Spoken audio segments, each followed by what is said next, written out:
चलिए, तो आज का टॉपिक है हम लोगों का टाइम वैल्यू ऑफ मनी। तो आज हम टॉपिक सीखेंगे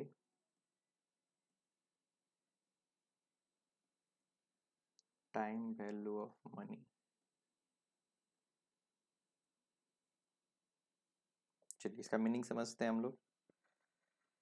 time value of money simple first example लेंगे, उससे समझ में आ जाएगा।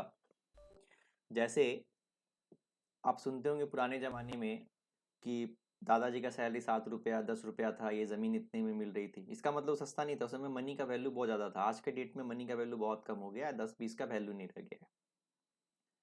तो एक छोटे से एग्जाम्पल के माध्यम से हम समझा रहे हैं इसको, टाइम वैल्यू ऑफ मनी क्या होता है। चलिए, सबसे पहला ध्यान देंगे एफएम में, और खास करके टाइम वैल्यू ऑफ मनी में। पहले टाइम को समझेंगे, टाइम को कैसे इंडिकेट करते हैं हम लोग। Y0, ईयर जीरो का मतलब क्या होता है, एज ऑन टूडे, मतलब आज का दिन। कभी भी एफएम में Y0 का मतलब होता है आज का दिन। एक साल कब होता है, उसको Y1 बोलते हैं। Y1। अगर हम Y2 बोल रहे हैं तो end of the second year है। Y3 है तो end of the third year है। इसको बोलते हैं एज ऑन टूडे, आज का दिन।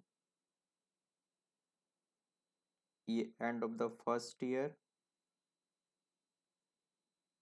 End of first year,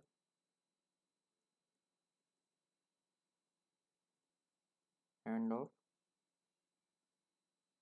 second year, end of third year. ऐसे जाता है एंड ऑफ एन ईयर, ठीक है। अब यहाँ पे टाइम वैल्यू ऑफ मनी को समझना है तो हम ऐसे समझेंगे। अगर सपोज कीजिए आपके पास अगर 100 रुपया है, और बैंक में अगर आप 10% इंटरेस्ट आपको बैंक दे रही है आपको डिपॉजिट पे, अगर आप बैंक में डिपॉजिट करते हैं तो क्या होगा, एक साल के बाद बैंक आपको क्या देगी, इस पे 10 रुपये इंटरेस्ट देगी। तो एक साल के बाद आपका क्या वैल्यू हो जाएगा इस पैसे का, 110। अगर आप बैंक में फिर छोड़ देते हैं तो फिर बैंक किस पे, 110 रुपये बैंक के पास हो गया आपका, 100 + 10 110। और 10 फिर आप उस पर इंटरेस्ट दे, बैंक कितना देगी, 11 देगी। और आपको यहाँ पे कितना मिलेगा, 121। इस तरह ये चलता जाता है, ठीक है। ये प्रोसेस चलता रहता है। अब समझेंगे इसका मतलब। और अगर हम रेट ऑफ इंटरेस्ट का बात करें जो बैंक देती है, एक होता है इन्फ्लेशन रेट। इन्फ्लेशन रेट का मतलब क्या है, मनी का वैल्यू गिर रहा है 10%। कहने का मतलब क्या है, बैंक आपको 110 रुपया दे रही है एक साल के बाद, और 100 रुपया आपने दिया है, तो दोनों बराबर वैल्यू है, क्योंकि वैल्यू का रेट भी तो गिर रहा है 10% से। आप अगर बैंक में रख देते, अब दूसरा एग्जाम्पल समझिए। आप किसी को आप 100 रुपीज दे रहे हैं, अगर आपको वो एक साल के बाद 110 रुपया दे रहा है, तो कोई ज़्यादा नहीं दे रहा है, नॉर्मल वैल्यू दे रहा है, क्योंकि आप बैंक में भी रखते हो तो आपको 110 रुपया मिलता। क्योंकि मनी के पास क्या होता है, अर्निंग पोटेंशियल होता है कमाने का। इसलिए बोलते टाइम वैल्यू ऑफ मनी। अगर 100 रुपये आपके पास आज है तो उसका एक साल के बाद का वैल्यू क्या होगा, 110 रुपया होगा। अगर फिर बैंक में छोड़ देंगे तो उसका वैल्यू क्या होगा, 121। मतलब आपको इसके लिए कुछ करना नहीं है, इसमें खुद अर्निंग कैपेसिटी होता है, अर्निंग पोटेंशियल होता है, जो खुद मनी मनी से मनी बनता है। तो इसका मतलब आज का अगर 100 रुपया है, अगर आपके पास आज 100 रुपया है, तो ऐसा एज्यूम करेंगे नेक्स्ट ईयर उसका 110 रुपया वैल्यू है, उसका 121 रुपया है। तो वैल्यू बढ़ नहीं रहा है। इसको ऐसे देखना है कि 110 रुपया का वैल्यू आज का 100 रुपया है। अब कुछ करें या ना करें, खुद वैल्यू वो उतना होगा, ठीक है। तो यहाँ पे क्या होता है ना, इसको समझना होता है। यही टाइम वैल्यू ऑफ मनी है कि आज का 100 कल का 110 के बराबर है, दोनों इक्वल है। 10% आप रेट ऑफ इंटरेस्ट बोलिए, इन्फ्लेशन रेट बोलिए, मनी का वैल्यू गिर रहा है या बैंक में रख रहे हैं तो आपका वैल्यू बढ़ रहा है। अभी यहाँ पे समझेंगे। तो इस टर्म को समझना है, यहाँ पे कुछ कुछ टर्म्स को ध्यान देंगे। यहाँ पे जैसे हम लोग पूछते हैं क्या, यहाँ पे टाइम वैल्यू ऑफ मनी क्या है, तो बोलते हैं क्या, what is the time value of money. अभी हम लोग और डिस्कस करेंगे डिटेल में।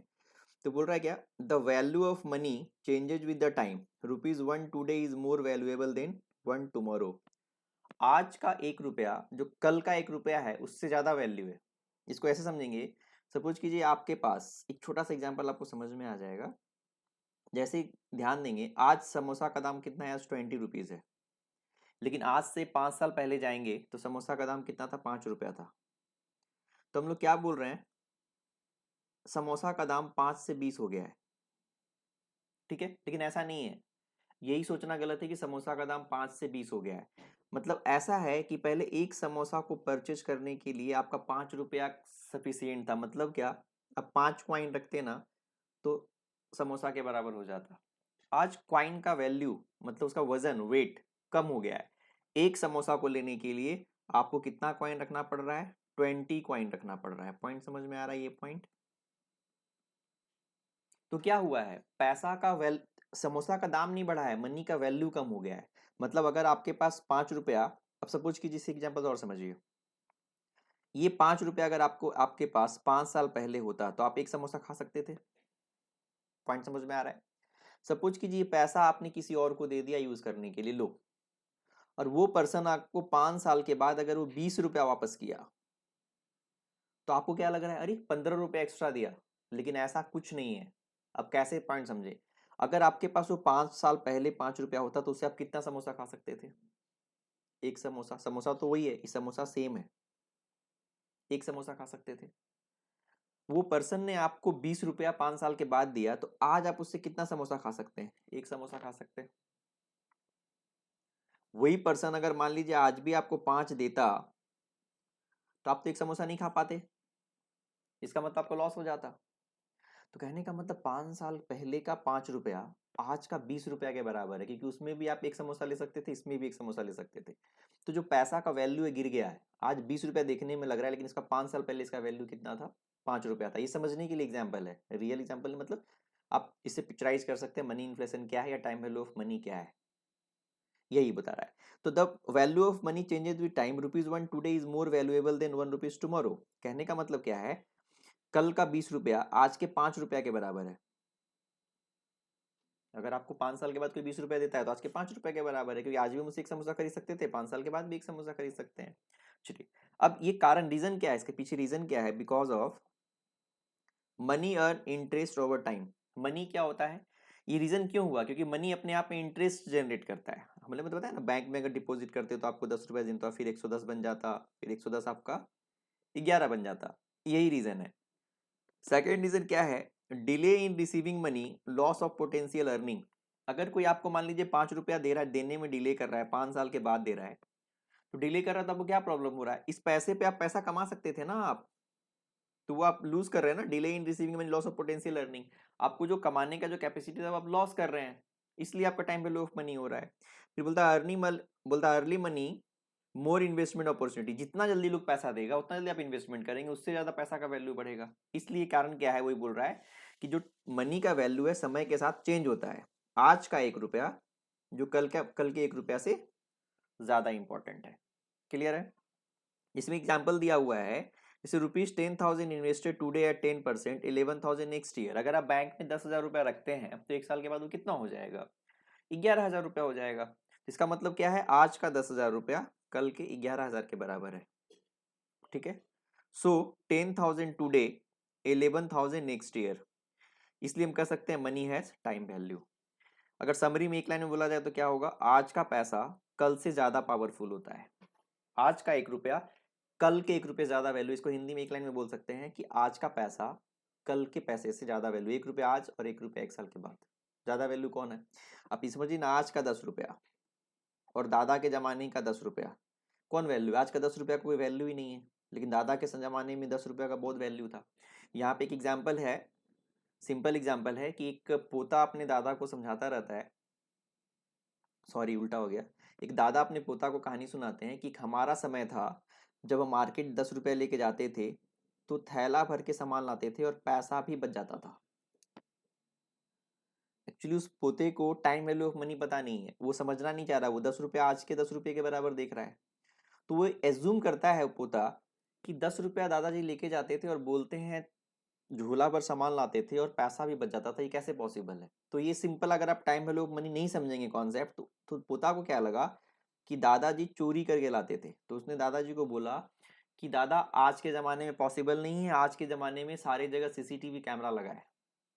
तो यहाँ पे प्रॉब्लम क्या हो रहा है, पोता को कॉन्सेप्ट पता नहीं है कि टाइम वैल्यू ऑफ मनी। उस समय 10 रुपया का वैल्यू बहुत ज़्यादा रहा होगा। उस समय में आपको मान लीजिए राइस मिल रहा होगा 2 रुपये केजी, आपको बड़ा बड़ा सामान जो आज का जो 100 रुपया है उस समय 2-2 रुपया में मिल रहा होगा। यही टाइम वैल्यू ऑफ मनी है जिसको आपको समझना है। जो पोता ने मिस्टेक किया वो मिस्टेक आप नहीं करें। 10 रुपया दादा जमाने का, 10 रुपया बहुत इंपॉर्टेंट था, आज का 10 रुपया कुछ भी नहीं है। आज आज कहीं पड़ा रहता है, कोई उठाता नहीं 10 रुपया, आज इतना इतना कम वैल्यू हो गया 10 रुपया का। ठीक है, तो ऐसा उम्मीद करते हैं आप टाइम वैल्यू ऑफ मनी समझ गए होंगे। अभी धीरे धीरे हम और भी कॉन्सेप्ट डेवलप करेंगे। यही था time value of money. Point समझ में आया, क्लियरली है? तो फाइनली हम क्या बोल सकते हैं, एक लाइन में अगर बोला जाए टाइम वैल्यू ऑफ मनी क्या है, तो क्या बोलेंगे, आज का पैसा कल से ज्यादा पावरफुल होता है। अगर कोई आदमी आपको आज 100 रुपया दे रहा है और 1 साल के बाद 100 रुपया दे रहा है, तो कौन 100 रुपया ज्यादा वैल्यू है, आज का 100 रुपया। क्योंकि 1 साल के बाद जो 100 रुपया दे रहा है उसका आज का वैल्यू कम है। बस यही समझना है, इस चैप्टर का मेन थीम यही था। और सबसे मेन चीज वही, दादा वाला एग्जाम्पल याद रखेंगे। दादा के जमाने का 10 रुपया, आज का 10 रुपया कुछ भी नहीं है, उस समय 10 रुपया बहुत ज्यादा था। यही टाइम वैल्यू ऑफ मनी है।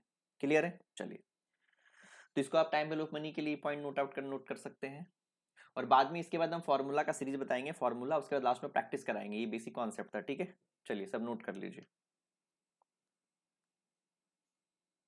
चलिए नोट कीजिए, अच्छे से नोट कीजिए।